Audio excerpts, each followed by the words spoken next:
আসসালামু আলাইকুম ওরহমতুল্লাহি ওবরকাতুহু। আল্লাহ তালা আপনাদের উপর শান্তি ও রহমত ও বরকত বর্ষিত করুক।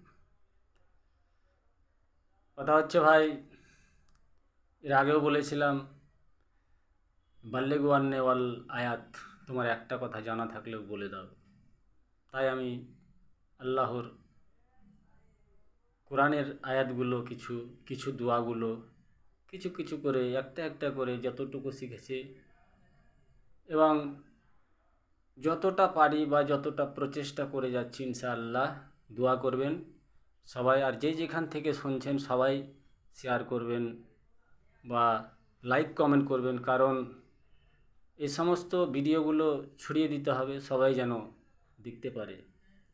हम आप लोगों को भी बोल रहा हूँ, जो हिंदी समझता है, आप लोग भी ऐसा ऐसा वीडियो को छोड़ दीजिए, क्योंकि ये वीडियो इस्लामी वीडियो है।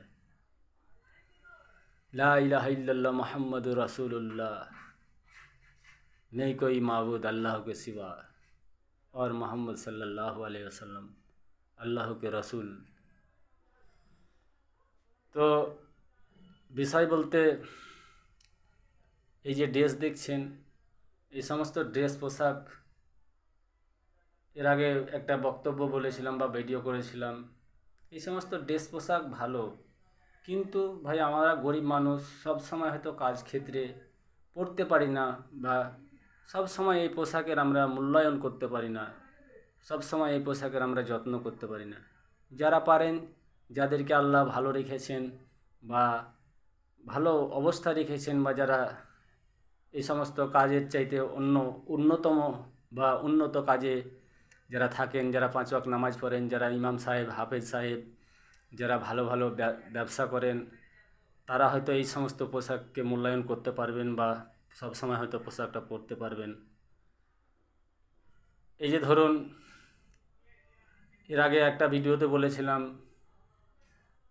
পরিচয় হবে এই ড্রেস দিয়ে নয় ভাই আমার, বা দাড়ি দাড়ি দিয়েও নয়। অনেক বিষয় আছে, যে কিছু কিছু জিনিস আছে, দাড়ি ছাড়া তাই কি লোক, তার জন্য কি দাড়ি ছাড়বে না? না, দাড়ি ছাড়তে হবে। আমার নেই বলে, আমার ছোট ছোট আছে বলে, বা অন্য কেউ হয়তো ভাবছে যে না আমি এরকম করবো না, জি না। আমার নবী মোহাম্মদ সাল্লাল্লাহু আলাইহি সাল্লাম বলে গেছেন, তোমরা দাড়িকে বাড়াও এবং গোঁফ ছোট করো। প্রত্যেকটা জিনিসের আছে। হয়তো আমি এতগুলো কথা বলছি, আমার মধ্যেও ভুল ত্রুটি হয়ে থাকে, প্রত্যেক মানুষের ভুল ত্রুটি হবে, ভুল হয়ে যাবে, ক্ষমা চাইবে। তাকে আল্লাহ বলছেন যে ভুল করে যে আমার কাছে ক্ষমা চাইলো, সে আমার কাছে সবচাইতে উত্তম। আমি খুব খুশি হই। প্রত্যেক সন্তান, আদম সন্তানই ভুল করে থাকে, এবং প্রত্যেক আদম সন্তানই পাপ করে থাকে, এবং হয়ে যায়, জানা অজানাও হয়ে যায়।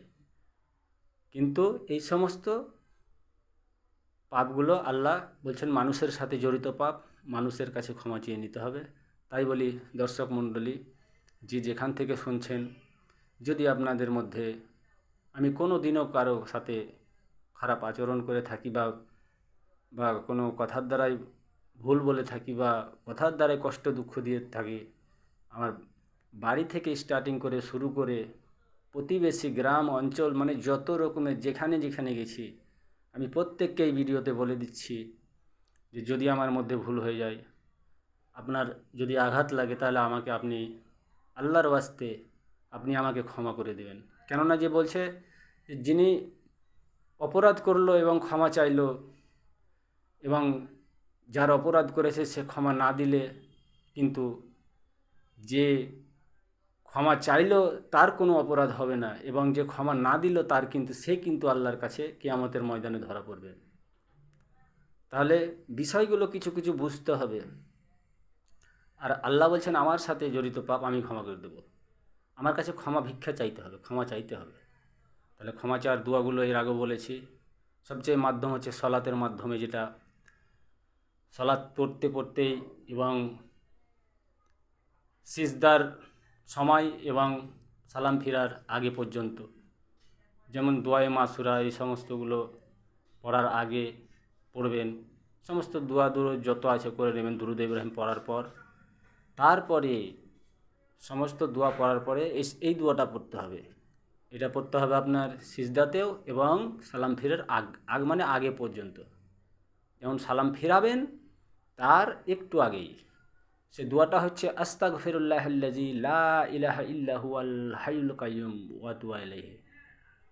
পাপ জীবনে হয়ে যায় যদি, সব সময় মানুষের হবে না, হয়তো হয়তো কিছু সময় পাপ হয়ে যাবে। মানে ইমান হচ্ছে আপ ডাউন করবে, ইমান আপ ডাউন করবে। কেননা এই একটা এমনই যুগ, এমনই একটা জামানা যে ইমানকে ধরে রাখা এবং আগুনকে ধরে রাখা সমান হয়ে যাবে। তাই বলে যতটা সম্ভব হয় এই সমস্ত ভালো ভালো কাজে লিপ্ত থাকতে হবে ইনশাআল্লাহ। হয়তো এই আরেকটা উদাহরণ দিতে পারেন, যে সমস্ত বক্তব্য দিচ্ছেন যারা আমার পরিচিত গ্রাম প্রতিবেশী বা বাড়ির লোক বা অনেক হয়তো আশেপাশের লোক, যে অমুক ছেলে এতগুলো জ্ঞান দিচ্ছে বা বলছে, তো কিছু ফল্ট, হ্যাঁ প্রত্যেকের ফল্ট হতে পারে বা কারো কারো ফল্ট হতে পারে, প্রত্যেকের বলাটা ভুল। তাহলে আমার বাড়িরও হতে পারে, আমার প্রতিবেশীরও হতে পারে, আমার পাড়ারও হতে পারে, আমার বাড়ির মধ্যেও হতে পারে। তাই বলে তারা ভুল করলে কি আপনারা ভুল করবেন? জি না, কখনোই না। এই সমস্ত হাদিসকে, এক একটা হাদিসকে মনে রাখতে হবে। যখন আমরা খুতবা শুনতে যাই, যখন আমরা পড়তে যাই, যখন আমরা নামাজ পড়তে যাই, যখন আমরা পড়িতে বসি বই খুলে, যখন আমরা জালসা শুনি, তাহলে খুতবা শোনাটা এইভাবেই শুনতে হয়, যেন মনে রাখতে হয়। কেননা মুহাম্মদ সাল্লাল্লাহু আলাইহি সাল্লামের চাচারা ছিলেন, আবু জাহেলেরা ছিলেন, তারা অস্বীকার করেছেন বা তারা জাহান্নামে যাবেন। তার নাম ছিল, সে একজন শিক্ষিত ব্যক্তি ছিল, তাহলে তার নিজের বংশধর জাহান্নামে যাবে। তিনি হচ্ছেন সারা বিশ্বের নবী, আমার নবী, আপনার নবী, সারা বিশ্বের নবী। তাহলে এই সমস্ত কথাগুলোকে চিন্তা রাখতে হবে যে সে নবীর বংশ জাহান্নামে যাবে, নবীর রক্তের সম্পর্কের লোক জাহান্নামে যাবে, আর আমার নবী সারা বিশ্বের নবী, যে শুধু একটাই শব্দ বলবে, উম্মতি ইয়া উম্মতি ইয়া উম্মতি। আর সমস্ত পয়গম্বর এর আগে যারা এসেছেন তারা বলবেন ইয়া নফসি ইয়া নফসি ইয়া নফসি। তাহলে সেই নবীর বংশধর যদি জাহান্নামে যায়, তাহলে আমি আপনি কে? তুচ্ছ, ক্ষুদ্র, আমরা হলাম তুচ্ছ বান্দা। তাহলে ভাই বোন ও মা ও মাসিরা যে যেখান থেকে শুনছেন, কেউ কারো কোনো ইমাম সাহেবের খোঁজ ধরবেন না, কোনো মৌলবি সাহেবের, হয়তো মৌলবি সাহেব ভালো বা ইমাম সাহেব ভালো বা একটা গরিব লোক ভালো মানুষ, সে 5 ওয়াক্ত নামাজ পড়ে, ভালো ভালো কাজ করে, সমস্ত জিনিস ভালো কাজ করে, তাই বলে আপনি হয়তো পরে পরনিন্দা করবেন বা ওর বাড়ির প্রতি করবেন, জি না, এই সমস্ত বলা যাবে না, করা যাবে না। কারণ এটা হচ্ছে ইসলাম, যে কোনো মমিন বান্দার যদি গোপনীয় পাপ দেখা যায়, সেটাকে বাই চান্স যদি আপনি দেখে ফেললেন, সেটাকে বলছেন তুমি লুকিয়ে দাও, তুমি ওটাকে প্রকাশ করো না। কারণ আল্লাহ বলছেন যে ওই ব্যক্তির কিয়ামতের ময়দানে, যে ওই পাপ, মমিন ব্যক্তির পাপ একটা দেখে নিয়ে চুপিয়ে রেখে দিল, অন্তরে রেখে দিল, কাউকে বললো না, কারো কাছে গিয়ে গীবত করলো না, গাইলো না, তার পাপগুলোকে আমি ওইভাবে চুপিয়ে লুকিয়ে রেখে দেবো। সুবহান আল্লাহ। তাহলে চিন্তা করুন, কিন্তু পাপ থেকে বিরত থাকতে হবে। তবে প্রত্যেকের বাড়িতে বললাম এর আগে একটা আয়াতে বলেছিলাম সূরা বাকারা থেকে, ইয়া আইয়ুহাল্লাযীনা আমানু উদখুলু ফিস-সিলমি কাফফা ওয়া লা তাত্তাবিউ খুতুওয়াতিশ শাইতান ইন্নাহু লাকুম আদুব্বুম মুবিন। ও আমার ইমানদার বান্দারা, তোমরা যারা আমার প্রতি ঈমান এনেছো এবং যারা বিশ্বাস করেছো, তোমরা ইসলামের মধ্যে দাখিল হয়ে যাও পরিপূর্ণভাবে এবং শয়তানের পায়রাবি করো না, কেননা শয়তান আমাদের চিরকালের শত্রু। তবে এইটুকু বুঝতে পারলেন, এটা হচ্ছে তর্জমা। এর আগে আমি হয়তো কিছু কিছু ভিডিওতে, যেহেতু আয়াতটাকে টানতে হবে পরিপূর্ণ, অর্থাৎ আমরা পৃথিবীতে এমন কোনো আদমের সন্তান নেই যে আমরা পরিপূর্ণ। কারণ পরিপূর্ণ অর্থাৎ একদম সম্পূর্ণ, যেটা শুধু করা হয়েছে আমার নবী, তোমার নবী, আপনার নবী, সারা বিশ্বের নবী মুহাম্মদ সাল্লাল্লাহু আলাইহি ওয়াসাল্লামকে শুধু পরিপূর্ণ করা হয়েছে। তাহলে চিন্তা করুন, আমরা তুচ্ছ জ্ঞানের মানুষ। আমরা এইটুকু সর্ষেকে 4 ভাগ বলা হয়েছে, কিন্তু 1,00,000 ভাগ যদি আমি 1,000 ভাগ যদি আমি করে দিই, ততটুকু আমার কাছে জ্ঞান নেই। তাহলে বলছেন যত জ্ঞানী হোক না কেন তাকে জ্ঞান করতে হবে না, অহংকার করলে হবে না। কোনো মানুষকে জ্ঞানের অহংকার করতে নেই। কারণ আল্লাহ বলছেন ওই জ্ঞানগুলো আমি এক একটা পয়গম্বরকে এক একটা নীতি দিয়েছি বা ভাষা দিয়েছি বা বোঝার দিয়েছি। কাউকে কাউকে আমি একটা ক্ষমতা দিয়েছি, কাউকে জ্ঞানের ক্ষমতা দিয়েছি, কাউকে শক্তির ক্ষমতা দিয়েছি, কাউকে বোঝার ক্ষমতা দিয়েছি। তাহলে আমরা আর কোথায়? আমরা তো তুচ্ছ শ্রেণীর লোক, গরিব মানুষ। কোথায় খেতে পাই ঠিকভাবে, কোনো সময় কাজের ক্ষেত্রে পাই না। তাহলে আমাদের কথা কে শুনবে বলুন? ইনশাল্লাহ যারা ইসলামকে আগ্রহী, যারা ভালোবাসেন এবং যারা না ইসলামের প্রতি মন ইধার উধার করে বেড়ায়, নামাজ পড়তে অলসতা হয়, এ সমস্ত কাজ করতে অলসতা হয়, অলসতা দূর করুন। অলসতাই হচ্ছেন শয়তান, অলসতা হচ্ছেন শয়তান। তাহলে কোনো কোনো বিষয়ে যিনি বক্তব্য দিচ্ছেন তারও বিষয়ে না, যিনি কোনো ইসলামী পরিচালনা করছেন তারও বিষয়ে না। কারো মানে গিবাদ করা যাবে না। অতীতের গুনাহ আল্লাহ মাফ করে দিয়েছেন, আর ওই ব্যক্তির ওপর কোনো গিবত করা যাবে না, নয়তো আপনারা পাপী হয়ে যাবেন। আপনারা কিয়ামতের মধ্যে ধরা পড়ে যাবেন। আমার সামনে আমার গিবত করলেন, বা অন্য ভাইয়ের গিবত অন্যজনের সাথে করলেন, বা আপনার ভাইয়ের গিবত আপনি অন্যজনের সাথে করলেন, এগুলো করা যাবে না, নিন্দনীয় বিষয়। তাহলে এই সমস্ত কথাগুলো নিশ্চয় আপনারা বুঝতে পারছেন, যারা বাংলা ভাষিক, আমরা যারা বাংলা ভাষা বলি। আল্লাহর রাস্তে আপনারা সত্যি সঠিক পথটা অবলম্বন করুন।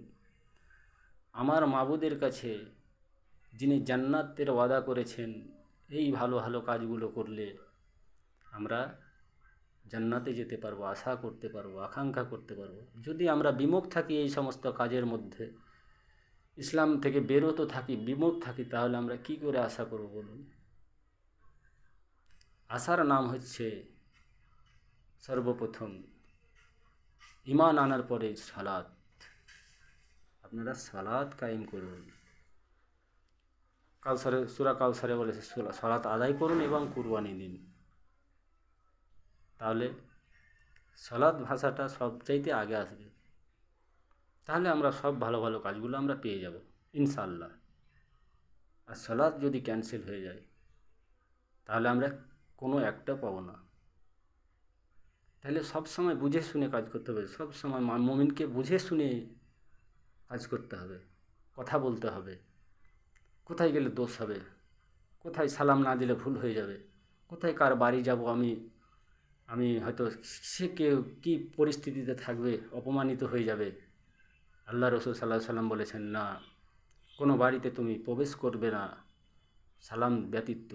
যদি আওয়াজ না পাও সে বাড়ি থেকে তুমি ফিরে এসো। এই আচরণটা প্রত্যেকের বাড়িতে থাকা দরকার। শুধু আমার বাড়িতে নয়, আপনার বাড়িতে নয়, প্রত্যেকের বাড়িতে আচরণ ঠিক করুন। দেখবেন আল্লাহর রহমত আপনার ঘরে বর্ষিত হয়ে যাবে। আপনার চরিত্র নিজেই ঠিক করুন, বা আপনার মন ঠিক করুন, আপনার হিংসা ঠিক করুন, আপনার কুমন্ত্রণা ঠিক করুন, এই সমস্তগুলোকে ঠিক করুন। আপনি আপনার নফসের বিচার করুন নিজেকে নিজেই। আপনার জন্য আপনি নিজেই যথেষ্ট, যে কার ক্ষতি করলাম, কারো ভুল করলাম। কখনোই ভুল কারো করা যাবে না, কারো ক্ষতি করা যাবে না। এই হচ্ছে ইসলাম। তাহলে আমরা বুঝতে পারলাম, আমরা কাজের মানুষ, কাজ করে খাই। আমরা ড্রেস পোশাকের অত মূল্যায়ন করতে পারি না বা পড়তে পাই না। আমাদের কাজের পরিস্থিতিতে আমাদের এই ড্রেস থাকে না। আর এর আগে বললাম যে দাড়ি দেখে, পাঞ্জাবি টুপি, এই যে আমার টুপি পাঞ্জাবি, এই সমস্ত দেখে আমাকে জান্নাতে দেবেন না আল্লাহ। আমার দেখবে তাকওয়া, আমল, ঈমান, ভালো ভালো কাজ, এই সমস্তগুলো দেখবে। আমার না, আপনার না, সবার, প্রত্যেকের। মানুষকে নেই, অনেক মানুষ আছে দাড়ি ছেড়ে টুপি দিয়ে, নামাজই পড়ে না। অনেক মানুষ আছে নামাজের কোনো গুরুত্বই দেয় না। অনেক মানুষ আছে নামাজ পড়ে, দাঁড়িয়ে আছে, সমস্ত কিছু আছে, তা অনেক অনেক কাজে খারাপ করে বসে থাকছে। তাহলে চিন্তা করুন, এই জন্যই কথাটা বলা হয়েছে। তবে কি ছাড়বেন না? না, ছাড়তে হবে, দাড়ি ছাড়তে হবে। এবং আল্লাহ নবী সাল্লাল্লাহু আলাইহি সাল্লাম বলেছেন, তোমরা দাড়িকে বাড়াও এবং মোচকে ছোট করো। এগুলো হচ্ছে দাওয়াত। দাড়ি কি না থাকলে, ছোট থাকলে সে জান্নাতে যাবে না? পাঞ্জাবি টুপি না পরলে কি সে জান্নাতে যাবে না? জি যাবে।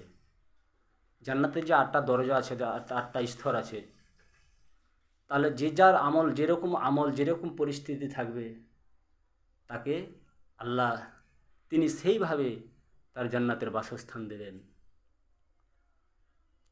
এবং ফজর পরে কোরআন পড়বেন, মাগরিব পরে সময় হলে কোরআন পড়বেন, এই দুটো জায়গায়। এগুলো হচ্ছে নীতি। আমি আপনাদেরকে নীতি বলছি। ফজর সালাতের পর একটু কোরআন পড়লেন, মাগরিব সালাতের পর একটু কোরআন পড়লেন, বসে বসে যে জানেন না সে শুনলেন। তাহলে চিন্তা করুন আমরা কত পিছিয়ে আছি। ইনশাল্লাহ আমরা সকলে আমল করব তো। আপনাদেরকে বলছি, আমি আপনাকেই বলছি, আপনি যে ভিডিওটা দেখছেন আমি তাকেই বলছি। ইনশাল্লাহ আমাদের এই সমস্ত ভিডিওগুলো শেয়ার করে দিন পরকালের লাভের জন্য। যদি আমরা আল্লাহকে ভালোবাসি এবং আল্লাহর কোরআনকে ভালোবাসি, তাহলে আমরা সবাই এই ভিডিওগুলো, সমস্ত ভিডিওগুলোকে শেয়ার করে দেবো ইনশাআল্লাহ। তাহলে এই বলে আমি আমার বক্তব্য ইতি করছি। সুবহানাকাল্লাহুম্মা ওয়া বিহামদিকা আশহাদু আল্লা ইলাহা ইল্লা আনতা আস্তাগফিরুকা ওয়া আতুবু ইলাইক। ভালো থাকুন এবং আমল করুন, সবাই চেষ্টা করুন